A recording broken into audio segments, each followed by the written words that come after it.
Hey everyone, Ethan Bice here with another edition of 4 Hours to Lincoln. I hope you are all having an excellent week. Beautiful day outside today. Been a beautiful week so far here in Kansas where I'm at. I don't know about Lincoln, but here it's been a very, very nice week. So, without further ado, I have been doing a terrible job giving out previews for this week. Life's been a little chaotic for me. I've just been really busy. So I apologize, guys, but hopefully you all know what's going on. We had a few beach volleyball games yesterday. I'll cover, well, two of them. Doubleheader against Hawaii Hilo. I'll go over that real quick. Swimming and diving, well, the divers on our swimming and diving team are doing in the Zone D championships, which is a chance to get a berth in the NCAA championship. So they are working on that at the moment. I've got no update for that, unfortunately. It'll probably be Wednesday when we get the final results from that we can finally talk about that. I know we got a baseball and softball games today. Softball has dropped their first one to Northern Colorado today. We'll talk about that here in a minute. As well as the men's basketball team got honored today. They won a few honors today with Coach Fred Hoiberg getting Big Ten Coach of the Year. So I'll talk about that here in a minute as well. They gave him the Big Ten Coach of the Year. I don't like that. I think he was the best coach this year. Definitely deserves that to be the one and only Coach of the Year this year. Instead, they kind of lean toward Matt Painter for that. Great coach, but honestly, Purdue has Zach Edey, and without him, I don't think Matt Painter would have won Coach of the Year, to be quite honest. And especially a team that met expectations. Nebraska was predicted to finish 12th in the Big Ten. We're in third. Purdue matched their expectations. So, who do you think deserves Coach of the Year? I'm not saying Matt Painter's a bad coach or anything, but he just met expectations. I mean, come on now. So we got that. Of course, the ladies finished, men and women's golf teams finished their days today. I'll briefly go over that here in a minute. Let's see, men's tennis and women's tennis have games this week. We will go over those as well. So let's talk about that softball loss against Northern Colorado yesterday. Of course, I did not get to watch it. I was at work, so I get to read it about it, though. So, we were unable to come up with a clutch hit needed in a 5-3 loss at Bullen Stadium today. The Husker stranded 10 base runners in the game and were 0 for 9 with runners in scoring position and 0 for 4 with the bases loaded. Nebraska had a base runner in every inning, but one with multiple base runners in 5 of its 7 innings. We're also just 2 for 15 with runners on base, with one of those 2 hits being a 2-run homer from Billy Andrews. Andrews finished 2 for 4 to extend her hitting streak to 18 games. Kaylin Kinney also had 2 hits for the Big Red, while Bella Bacon added Nebraska's other RBI. Kinney, who was 7 for 7, took the loss for Nebraska, allowing 4 runs in 4 innings. Caitlin Olinsky pitched the final 3 innings and gave up only 1 run. Isabel DiNapoli earned the win, allowing 3 runs in 5 innings. Erin Cavanis picked up her first save with 2 scoreless innings of relief. In the bottom of the first, Nebraska loaded the bases with one out on a double from Brooke Andrews, a walk from Sydney Gray, and a Northern Colorado error. Bacon then hit a ground ball to first, and Colorado, threw home but was unable to get Andrews, who scored the game's first run, leading 1-0. Nebraska still had the bases loaded with one out, but a strikeout and a lineout ended the inning. In the top of the third, Northern Colorado loaded the bases with 0 outs. A sac fly tied the game at 1-1. A 2-out, 2-run single then gave the Bears a 3-1 lead. The Bears loaded the bases with no outs again. In the top of the fifth, an RBI single stretched the lead to 4-1 before Olinsky retired the next 3 batters to prevent further damage. In the bottom of the inning, Gray singled to lead off, and Ava Bradwell followed with a walk. Bacon then hit the ball hard, but lined into a double play. The next 2 Huskers reached to load the bases with 2 outs, but a fly out ended the inning. Northern Colorado then used 3 singles in a span of 4 batters to take a 5-1 lead in the top of the 6th. In the bottom of the inning, Kinney led with a single before Billy Andrews launched a 2-run homer to left to cut the lead 5-3. And both teams were then retired in order in the 7th inning. Brooke Andrews doubled in the first inning to extend her hitting streak to 18 games. I'm sorry, guys. Bella Bacon drove in a run in the first inning to extend her streak to 5 consecutive games with an RBI, the longest streak by a Husker this season. Billy Andrews singled in the 4th inning to extend her hitting streak to 18 games. I don't know why that said that twice. Billy Andrews also homered in the 6th inning. The home run was the 51st of her career, 3 shy of tying the school record. So there is that. Let's look up men and women's golf. Let's see here, folks. And last I knew, the men were doing pretty decent. I know the tournament's over. And this is at what they called the Johnny O, hosted by Rutgers. Okay, so Nebraska finishes 9th in this thing. Let's see if I can get the full group here. Harry Crockett looks like he was our top finisher. He was in the top 5 last I saw. He got 34th overall. Quinn Yost, who was our second best, he tied for 76. He hit an 11 over. Evan Meyer. Well, Quinn Yost was not our second best. I'm sorry, guys. Okay, Evan Myers tied for 19th, and Hamish Murray both tied for 19th. They went 2 under for the day. Quinn Yost went 11 over. Davis Johnson went 6 over, tied for 58th. So that's how men's golf did. Not a very good day for men's golf. So let's check out the women's golf team real quick, as they have just finished the Briars Creek Invitational. So it looks like we tied for 10th overall as a team. And let's see, Kellyanne Strand, she tied for 11. Man, she was actually leading day 1, so she had a big drop. Too bad. It would have been nice to have a champion. Mew Takahashi tied for 29th. Lindsay Thiel tied for 67th. Arden Lushim tied for 80th. Michaela Babrova tied for 67th.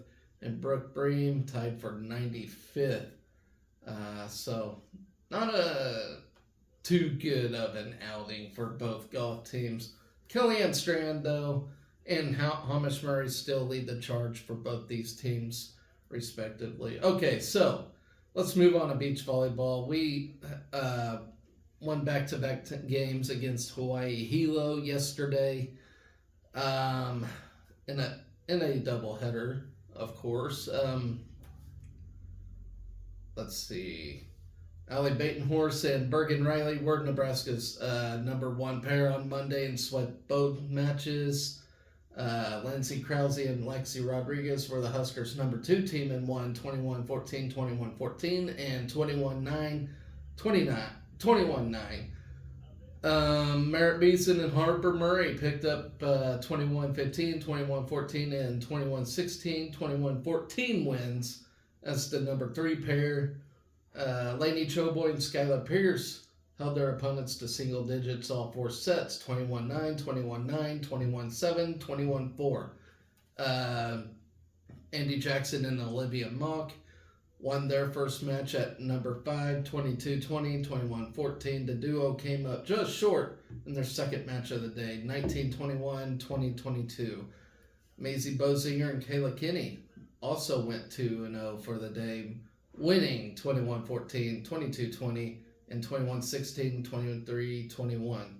So that is basically your Monday recaps. Not a whole lot went on for Monday. Nothing too exciting anyway. The excitement starts pretty much today as we played that Northern Colorado game in softball and dropped that. We got a game against Wichita State tonight for baseball. And actually, just to let you guys know, I'm going to be at the game tomorrow. I'm going to be at tomorrow's version of that game. So no show tomorrow for one. And for another, I didn't get a preview out for this one. But just know WSU is a pretty good team. And they might give us a fit or two. So, yeah, I don't really have a full-blown preview. Of course, I am from close to the Wichita area. And I can honestly tell you, I don't know who their coach is. They fired their coach last year. They seem to go through coaches. And last year they had a decent team. But for unprecedented circumstances, they fired that coach. And so they're having to shake up this program once again. But they're still playing decent baseball. So I don't really know a whole lot what's going on with their program. I know they're doing well. I wouldn't say they're elite, but they're doing well, and they're well enough to compete hard and give a team like us a scare. So that's all I can tell you for that. But yeah, I can't keep up with WSU athletics. It's been very difficult here lately with their basketball, with their baseball, everything. There's a lot of change going on at WSU, so I'll just put it that way. And yeah, it'll still be a fun day tomorrow. It'll be nice to get out and get some fresh air for a change and watch a baseball game. So that's why there's no show tomorrow. I'm going to be at the WSU game. So, hey, watch for me on TV. Maybe you'll see me. All right, so let's go through some previews real quick. Men and women's tennis, who I'm telling you is really having a good, solid year. Just like the rest of Husker athletics, tennis is no exception. They might not light up the world like basketball or other sports, but they're doing exceptionally well. And that's why I do this show. So that way you guys can get in the gist of things here. So let's talk about men's tennis real quick. The number 56. Now, yeah, you say, Ethan, number 56 ain't that high a ranking. No, it's not. But for Nebraska tennis, it's pretty good. And we started the year like 150 something. So to move up to number 56 now is quite an achievement, especially for our second year head coach. So, I'll take it, So, right now we're 9-4 overall. We're set on to take number 55 Yale and number 53 UCSB. So 2 teams close to our caliber, and a good test for us, to say the least. So this Wednesday and Friday before beginning conference play. Let's see. We met the Bulldogs for neutral match first on Wednesday.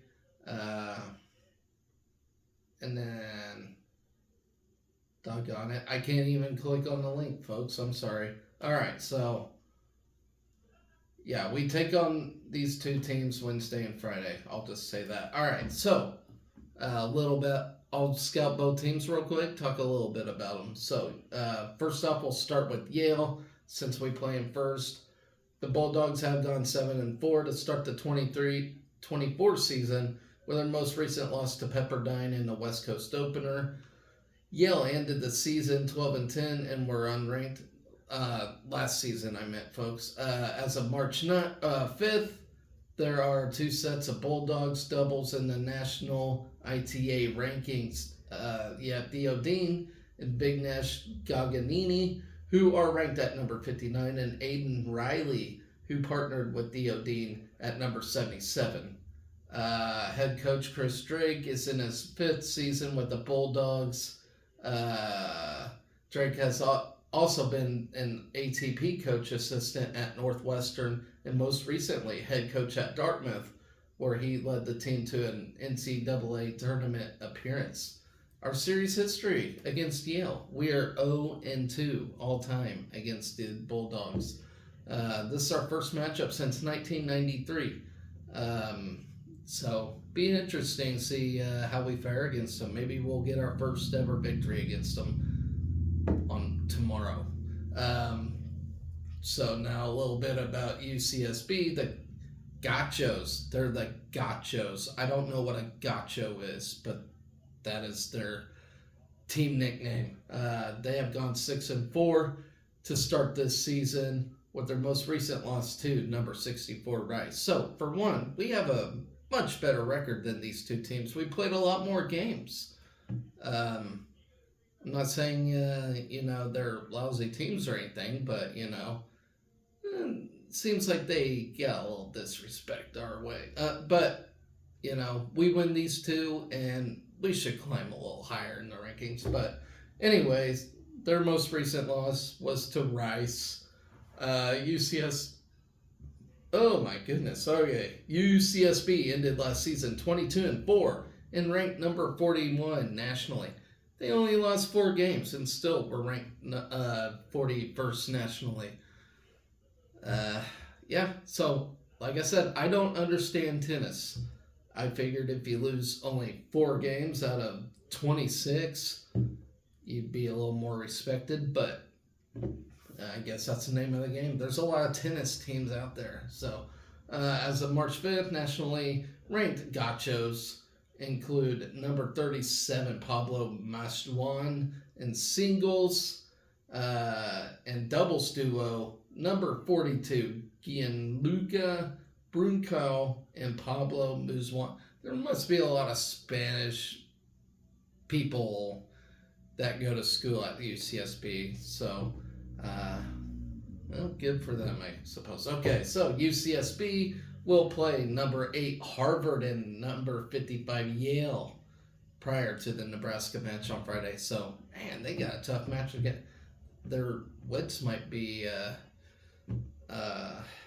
they might be hanging their heads after they play Harvard, it looks like. Okay, so head coach Blake Moeller is in his 3rd season as head coach and 10th with the Gachos. Moeller led UCSB to 22 wins last season, a program single-season record. So our series history with the Gachos are 1-0. So, hey, we got the edge on them. Since 1990, the team's first and only matchup. That's when we got our 1 win against UCSB. Last week, Nebraska was ranked by ITA at number 56 and has since improved to a 9-4 record. In singles, junior Anton Shep was ranked at number 120 with his now 13-4 record, an upset win over Alabama's then ranked number 51 Enzo Aguilar. The Huskers also started the spring season with 2 straight Big Ten honors. Shep was named Big Ten Player of the Week on January 17th. And Calvin Mueller on January 24th. Both Shep and Mueller were recognized for their perfect 4-0 weeks and straight set victories. And if y'all remember, earlier in the fall, they had like a Big Ten tournament. I don't know if it was the official tournament, but it was a Big Ten like match tournament, whatever. And Calvin Mueller won it all. So he might be the guy this year. Let's see. Head coach Peter Cobelt, in his second year with Nebraska, stepped into the role of interim head coach this August.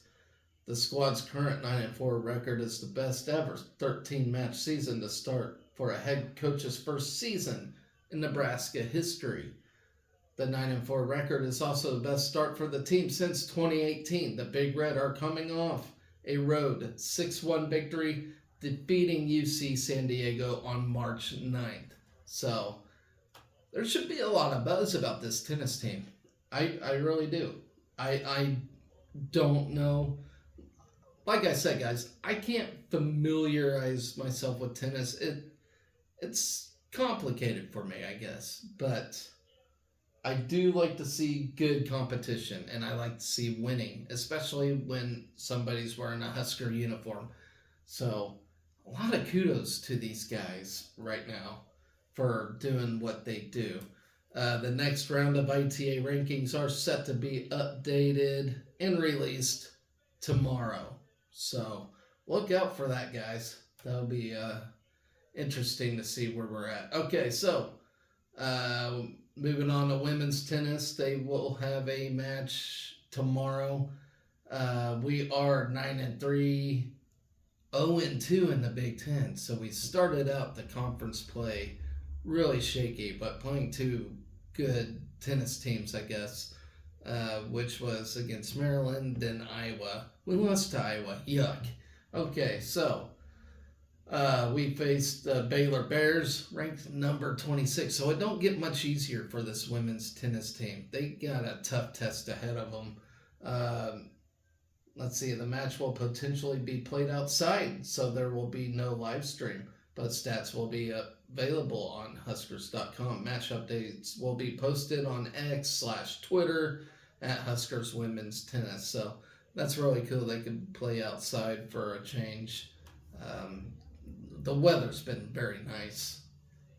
Down here in Kansas it has, but, where I live and where Lincoln is, 4 hours away, the weather ain't usually that much different most of the time. So, scouting Baylor real quick, head coach Joey Scribano has led the Bears to 19 Big 12 conference championships. So, these are like the big boys, the big gals of the Big 12 when it comes to tennis. Baylor's Isabella Harbison leads the team with a 16-7 record. Baylor has defeated its last 5 opponents. 3 of those teams were ranked. Ouch. Let's see. The Huskers are 2-20 all time against the Bears. They last faced Baylor in 2020, falling 1-6. Number 47, Anna Zamburik and Anfisa Zamburik defeated Iowa 6-2 last weekend. The duo is 10-3 on the season. So we still have individuals and double pairings to look at, and that would be nice to see, as they approach the end of the season, if they can make the NCAAs or not. We may not win a national team title or conference team title, but we can still have individuals make noise, in the respective conference and then the national things, so it's kind of like wrestling, you may have a long shot from a team title, but you can sure as hell have individual or double pairings to make some noise. So look for Anna Zamburik and Anfisa Zamburik, that duo. They look really good. Okay, so Husker visited Waco last fall. Isabel Androver Gallego, Rafaela Cassi, and Anna Zamburik beat their Baylor opponents. So that's a good sign. All right. So, last item for this particular show, I just want to talk about men's basketball getting their Big Ten honors today. Quite an achievement. They deserve it big time. This team has captured the hearts of all of us Husker fans. Now I will say, okay, and I'm not trying to toot my own horn. I'm not trying to, pride myself here, but at the beginning of the season, I believe one of my first shows, when I was previewing athletics and whatnot, I have told you guys we're gonna win our first tournament game. Now it hasn't happened yet. We're not there yet. We still haven't even played the conference tournament. But look where we're at. Look at all the noise we are making. I have predicted we will win our first tournament game. And it's looking more and more and more realistic as each week goes on, because I've known what kind of talent this team has. We were picked to finish 12th in the Big Ten. I thought that was a typo when I first saw that. Like, finish 12th. And to me, I'm just like, come on. You got Casey coming back. You got these talented transfers coming in and everything. There's no way in hell. And look where we're at now. We're number 3 in the Big Ten, and it's all thanks to good coaching. And my God, Fred Hoiberg got one Big Big Ten Coach of the Year, and he very well deserves that honor. I don't think he should have shared a Big Ten Coach of the Year award. I think he was the one and only Big Ten Coach of the Year. I'm not trying to take anything away from Matt Painter at Purdue at all. Like, he is a terrific coach. He's a great coach. But the team also matched expectations this year, and that's where I'm going at, Fred Hoiberg took a team that's supposed to finish 12th in the Big Ten, according to all media sources and everything else, and we're number 3. We get a double bye this week. We don't play till Friday. We play Friday instead of Wednesday. That is an achievement in and of itself. And the team should be very proud. Hoiberg should be proud. The guy is the most modest coach you'll ever meet. But my God, there's a lot he should be proud of this year. This team is awesome, and I'm going to miss this specific group so much, but they are setting the tone for the future. Nebraska basketball is going to be looked at a totally different way, not just from Husker fans, but from the basketball fan base as a whole. We're totally changing everything that everybody knows about Nebraska basketball, and a big part of it is from Coach Hoiberg in this specific group. Keisei, Tamanaga. I don't like it. I mean, all the players have contributed to this thing, and I'm not taking anything away from anybody, but Keisei Tamanaga is I think he's the one player to really think for that. Just watch, his 2 years that he was playing here, and just a spark he has ignited, started last year, and then, it's rolling into this year. He still didn't have as significant of games as he did last year, in my honest opinion. I mean, now he raised hell at Michigan this past week, but that guy has just woke up this giant that's been hiding under Nebraska basketball, forever, and I think now this giant has risen, and yeah, it's just so fun to watch. Being a Husker fan my whole life and never expecting to see March in basketball. This is just very exciting stuff. I mean, I'm way more excited than that 2013-14 season where we made the tournament. I mean, of course, I was excited to see if we can get our first tournament victory. Uh, you know, but I don't think I'm as excited as I am now about it. Uh, this team's for real. And I will also say, Tim Miles. Before Fred was hired here, we had Tim Miles. I think he really laid the footwork as well. If you look at everything he's done, of course, he didn't have quite the consistency, I guess. Because if you all look at it, Fred Hoiberg's been pretty consistent. He's been one game better each year. Except this year, he's like 20 games better. That's, uh, yeah.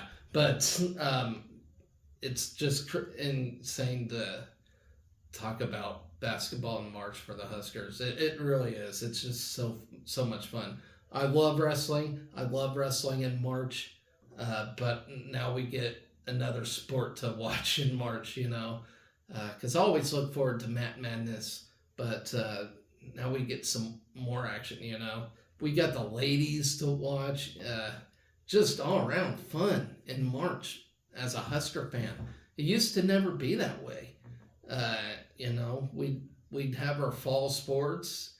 We'd have football, bowl game, and then kind of wait till baseball season. But man, we're just having a lot of fun.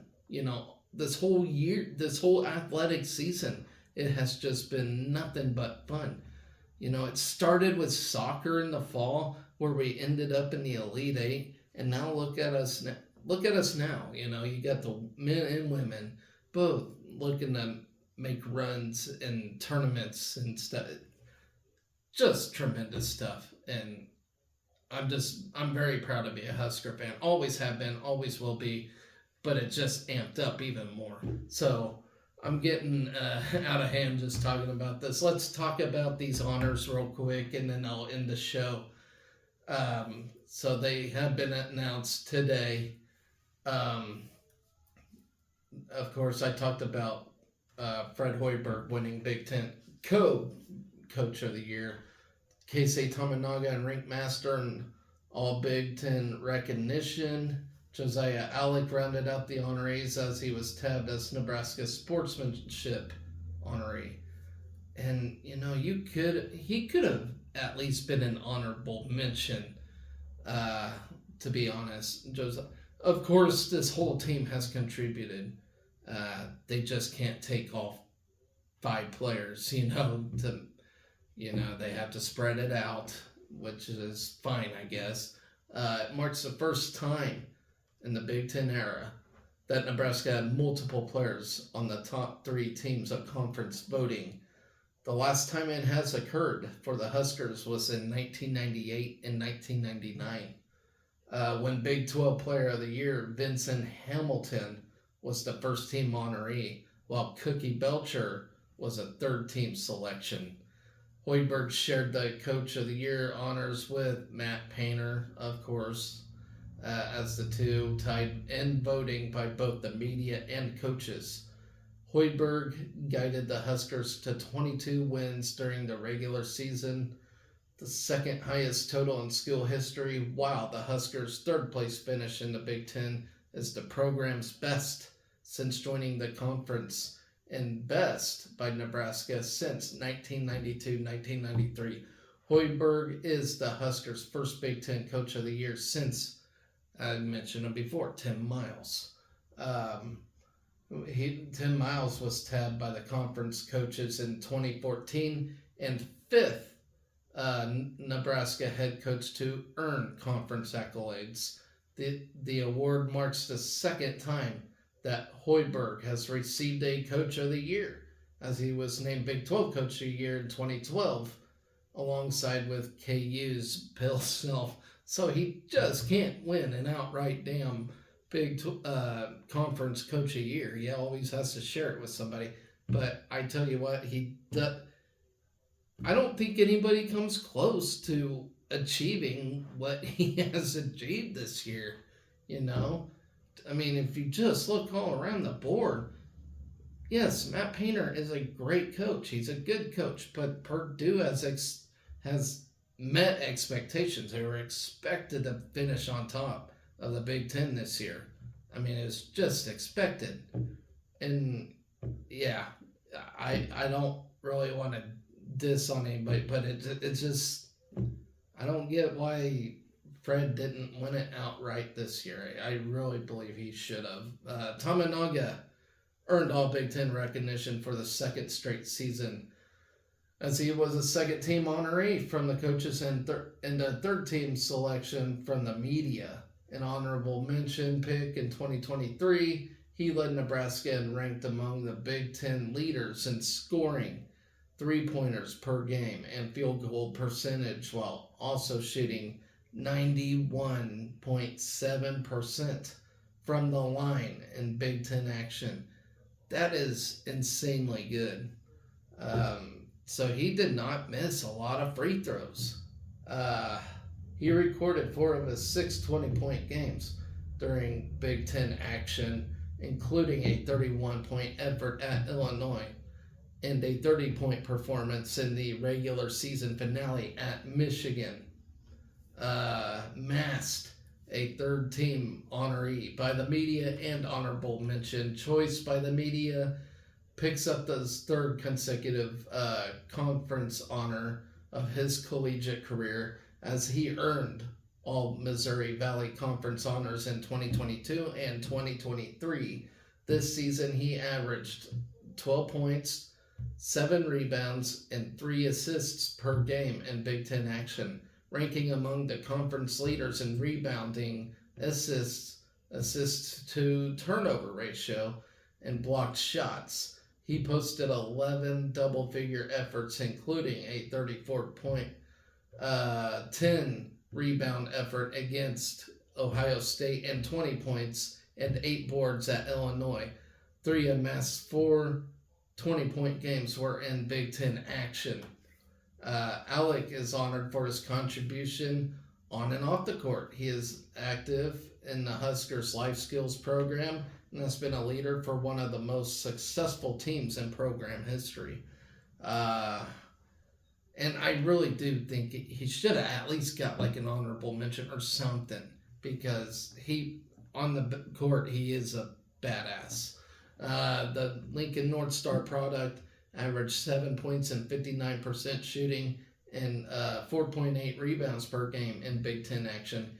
He had 5 double-figure efforts in conference play, highlighted by a 16-point effort against Michigan on February 17th. In his first double-double of the season against Rutgers with 10 points and a season-high of 12 rebounds. Nebraska, as I mentioned, will be in action on Friday. And right now we don't know who we're playing. That all depends what happens on Thursday. So, mystery team has not been solved yet. But no matter what, we do play on Friday. And it'll be around 8 o'clock. So, of course, everybody's going to be watching that. I don't have to give no introduction to that. So, anyways, guys, that's going to do it for my show tonight. Baseball's already started, so there's no good time to really do this because I have to work, then I go home and I record these shows, then they upload, and it's in the middle of everything. So, if you want to prevent that, here's what you gotta do. You gotta hit that subscribe button. Okay, the more followers I have, that means the more time I have to do this, if that makes sense. So, it's been fun too. So, anyways, guys, always remember to be excellent to each other. Go Big Red.